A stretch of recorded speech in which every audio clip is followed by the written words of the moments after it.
Hello there. It's me, Mr. 4K Upscaler. Alright, this one it's by request.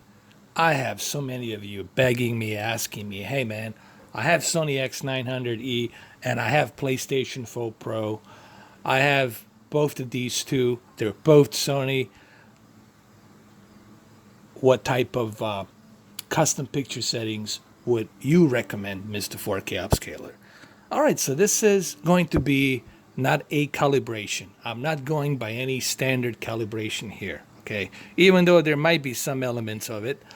But first and foremost, please do keep in mind, this is my own preference, recipe, custom picture settings.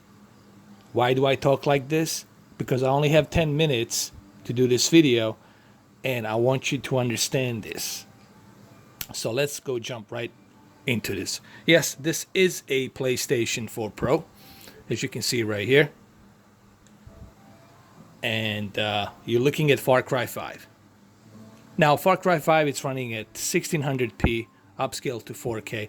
In terms of graphics, the graphics are pretty much identical to the Xbox One X. The only difference is Xbox One X, it's a little bit more sharper because it uses a full native 4K resolution at 30 frames per second. Here it's 1600p, upscaled to 4K at 30 frames per second, but graphical enhancements are pretty much identical. Now let's go ahead and let's jump into a picture custom settings that I recommend for 900E overall for the PlayStation 4 Pro. If you have a PlayStation 4 Pro and Sony X900E, this is my recommended settings. Could you use these recommended settings that I'm going to show you with 930E? Yes, you can use them with 930E as well. Before I start with my custom picture settings for 900E for PlayStation 4 Pro, please do check out the arcade mode on a Far Cry. It's a lot of fun. This is where this game becomes a whole lot of fun. It's the arcade mode. Alright, so let's go ahead and let's do this. Okay, so one of the first things that everybody always asks me, hey Mr. 4K Upscaler, what about the color temperature? So let's start with the color temperature. And I think this is the most important ingredients you should start with. It's the color temperature, the tone color of your TV. So first thing first, let me show you what I'm using. Alright, as you can see right here, everything that I'm doing here that I have already adjusted, it's custom. So it's picture custom settings. Now let's go to advanced settings and let's go to color. Under the color, you will find your temperature. My preference, and I suggest that you try this, use the Expert One color temperature. And if you want to know why, because color temperature with the Expert One is going to balance that deep, bright blue, white, bright, cold blue, and yellow. It's not going to be too orange. It's not going to be too blue. It's going to be balanced. And the best possible temperature, it's a balanced temperature. And Expert One will definitely give you that. Now in terms of color, what do I recommend for the color here? I went a little bit 13 clicks from the 50. 50, it's the default zone. I went 13 clicks, which is 63. And the clicks means how many percentage of points did I go up. So 63. I felt 63. It's something that it's definitely going to help with the HDR here. So I keep it at 63. And it's not oversaturating in 63. Trust me, guys, it's not oversaturating. Even though the standard calibration will tell you keep it at 50, but for me personally, I like to enjoy that color gamut that this TV has at HDR for 63% right here. Live color, it's something you definitely want on your picture settings due to the fact that the live color, it's going to brighten that green tree, the green leaves and everything. it's going to brighten up that color gamut for HDR, and therefore HDR is going to look fantastic with that live color. Okay, so you want to keep your live color at high.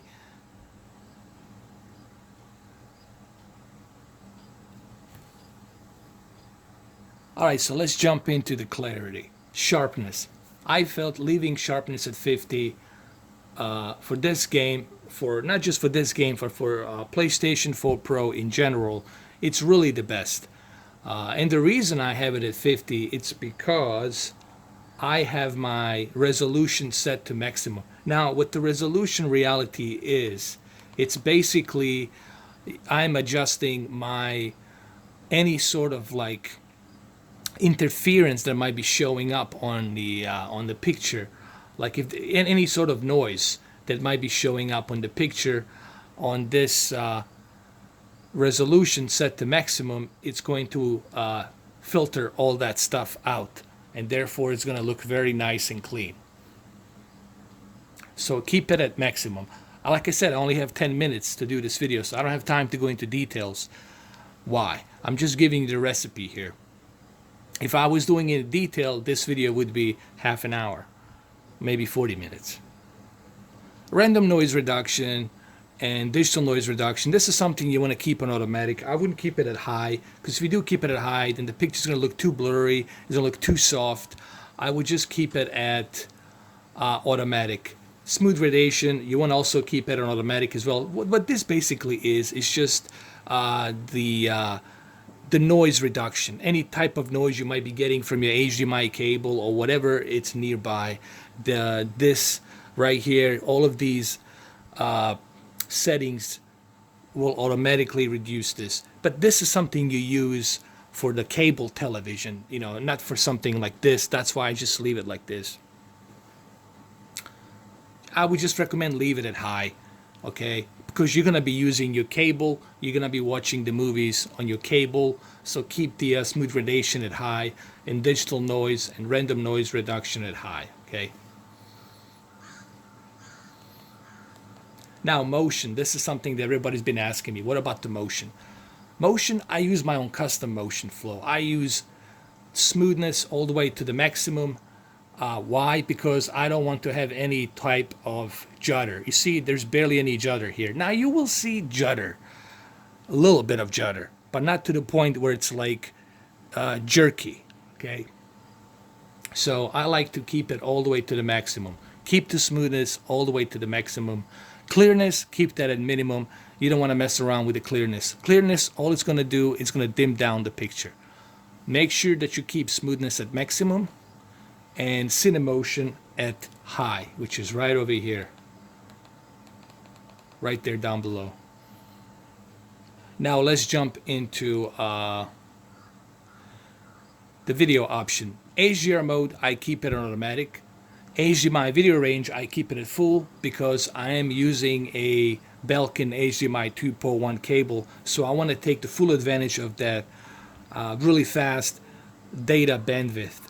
Okay, so I keep it at full. Color space, I leave it at BT 2020 because BT 2020, it's a full wide color gamut. So you want to keep color space at BT 2020. I personally like to keep it at BT 2020 because I want to squeeze as much of that HDR color gamut as I can.